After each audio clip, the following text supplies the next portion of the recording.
피부과에서 하는 프락셀을 사실 가장 많이 알아봤는데, 그리고 이걸로 제 흉터는 얼만큼 좋아질 수 있을지, 그리고 또 그 정도가 얼마나 기간이 필요한지, 그리고 침으로 사실 흉터를 치료한다는 것 자체가 굉장히 낯선.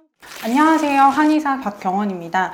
흉터 치료 피부과에서 혹은 한의원에서 어떤 원리로 치료되는지, 어떤 치료 과정을 거치는지 오늘 한번 설명드려 볼게요. 흉터 때문에 사실 내원해 주시면 제가 가장 많이 듣는 질문이에요. 피부과에서 하는 프락셀을 사실 가장 많이 알아봤는데, 혹은 정말 프락셀을 이미 받아보신 경우도 많이 있어서 치료했을 때 지금처럼 패여있는 흉터 형태가 어느 정도 복원될 수 있는지, 그리고 침으로 사실 흉터를 치료한다는 것 자체가 굉장히 낯선 부분이기 때문에 이런 부분에 대한 물음을 더 많이 주시는 것 같아요. 그리고 이걸로 제 흉터는 얼만큼 좋아질 수 있을지, 그리고 또 그 정도가 얼마나 기간이 필요한지에 대해서도 많이 질문을 받는 부분입니다. 사실 흉터가 많으신 분들은 피부의 재생력 자체가 그냥 조금 떨어져 있으신 분들도 있고, 심한 염증 기간을 거치면서 패이고 울룩불룩해지고 콕콕 찝힌 모양으로 흉터가 자리 잡게 되는 경우가 많은 것 같습니다. 그리고 또 이렇게 말씀하시는 분들도 있죠. 저는 진짜 작은 염증이 생긴 건데 그 자리가 깊게 패이는 것 같다, 혹은 바로 모공처럼 변하는 것 같다, 이렇게 말씀해 주시는 경우도 꽤 많이 보게 됩니다. 사실 이런 부분에 대해서 명확한 답변을 드리기 위해서는 흉터가 또 하루 한 번 시술하면 완벽하게 싹 좋아질 수 있다면 얼마나 좋겠는지 모르겠지만 그렇지 않기 때문에 꾸준한 과정을 통해서 치료를 하실 수 있도록 내 흉터가 어떤 과정을 거치면서 좋아지는지, 그리고 어떤 시술들이 주로 진행되는 것이 더 피부에 긍정적인 영향을 주는지 자세히 한번 설명드려 보도록 하겠습니다. 그리고 또 이러한 치료의 과정에 대해서 잘 이해하고 있는 것이 환자분들의 사실 만족도를 높여주는 경우도 되게 많은 것 같아요. 그래서 흉터가 생기는 이유, 흉터가 저절로 좋아지지 않았던 이유, 그리고 흉터가 치료되는 원리에 대해서 한번 자세히 알아보려고 합니다. 자, 그러면 흉터는 왜 생기게 되는 걸까요?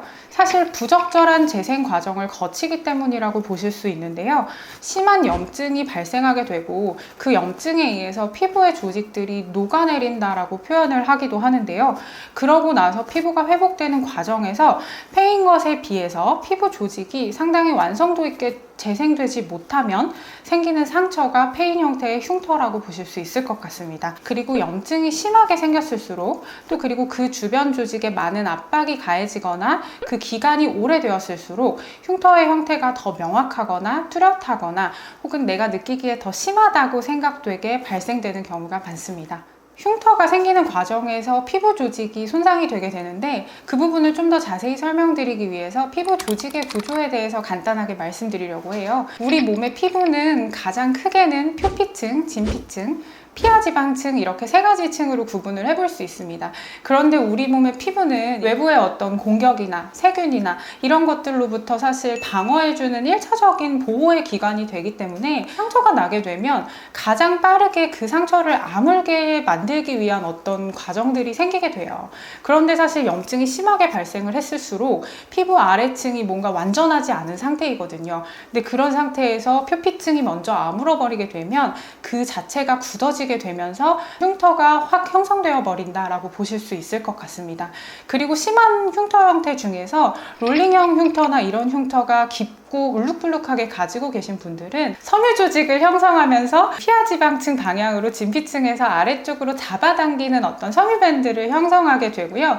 그 과정에서 흉터가 고착화되는 과정이 발생하게 됩니다. 사실 그렇기 때문에 색소라든지 얼굴에 빨긋빨긋한 자국 같은 것들은 자연적으로 어느 정도 개선되는 부분이 있기도 하지만, 흉터 조직이 자연적으로 개선되지 못하는 이유는 바로 다음과 같은 이유 때문입니다. 자, 이제는 치료와 관련된 내용입니다. 한의원 흉터 치료의 핵심은요, 피부를 깎아내는 것이 아니라 흉터를 지속하게 하는 섬유 조직을 끊어내주고 그 자리에서부터 새로운 피부 조직이 재생될 수 있도록 돕는다고 생각하시면 될 것 같습니다. 다양한 형태의 침을 이용해서 흉터의 모양에 맞춰서 피부를 다시 만들어내게 되는 과정인데요.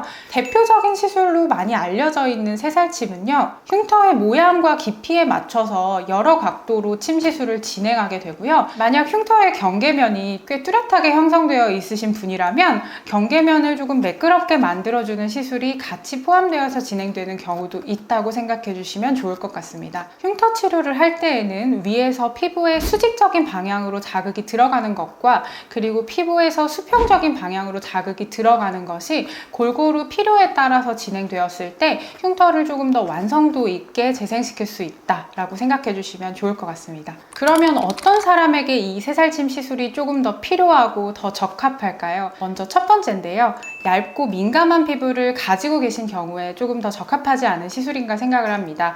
일반적으로 흉터가 없는 피부에도 같이 자극과 시술이 진행되는 경우들이 있는데요.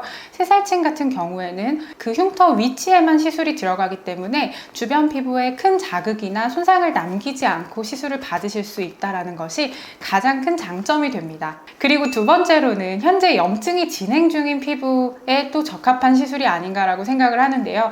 물론 모든 흉터 부위마다 염증이 아직 진행 중이신 경우라면 염증 치료를 먼저 진행하시는 게 당연히 맞겠지만 약간 한두 개씩 염증이 생긴다거나 생리 전후에 증상이 생기신다거나 야근을 하거나 과로를 할 때 주로 염증이 생기고 계신 분이라면 중간중간에 염증 관리를 병행하시면서 흉터 시술을 진행하시는 것이 충분히 가능합니다. 사실 흉터 같은 경우에는 언제 치료를 시작하셔도 늦지 않다고 말씀을 드리지만 당연히 생긴 지 얼마 지나지 않은 흉터에서 더 치료의 경과가 좋게 나타나는 것은 당연한 부분입니다. 사실 그렇기 때문에 염증이 어느 정도 끝나는 시점쯤에 흉터 치료를 바로 시작해 주시는 것이 더 완성도 있는 피부 재생에는 도움이 된다고 보실 수 있어요. 세 번째로는 깊이가 뚜렷하고 여러 가지 흉터 유형을 같이 가지신 경우에 더 적합한 시술입니다. 흉터의 유형 분류를 보시면 아이스형, 박스형, 롤링형 이렇게 여러 가지 흉터로 나누어 보실 수 있는데요. 사람마다 가진 흉터의 종류에 따라서 혹은 또 피부의 타입에 따라서 깊이가 깊게 형성되신 분들도 있고 부위도 모두 다른 경우가 많습니다.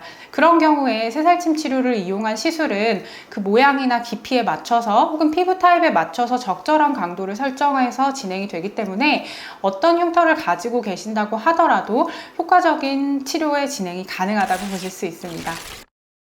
오늘의 영상에서는 흉터 치료에 대한 대략적인 내용에 대해서 설명을 드려봤습니다.